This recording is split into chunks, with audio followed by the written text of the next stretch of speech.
முருகனுடைய அனுகிரகம் இல்லைன்னா இதெல்லாம் நடக்குமா? யாரை வைத்து என்ன காரியத்தை சாதிக்க வேண்டும், அது எப்படி இந்த உலகத்திற்கு பயன்பட வேண்டும் என்று முடிவு செய்பவன் யாரு? முருகன்.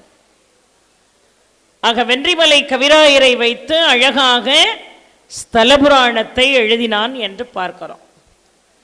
இந்த ஸ்தலபுராணத்தை படிச்சிங்கன்னு வைங்க, வீட்டில் இருக்கிற நேரம் ஒவ்வொரு ஸ்தலத்தினுடைய புராணங்களையும் எடுத்து படிக்கணும். அப்படி படிக்கும்போது நமக்கு என்ன தோணும்? வாழ்க்கையில் ஒரு தடவையாவது இந்த கோயிலுக்கு நம்ம கண்டிப்பாக போயிடணும், போய் தரிசனம் பண்ணிடணும்னு தோணும்.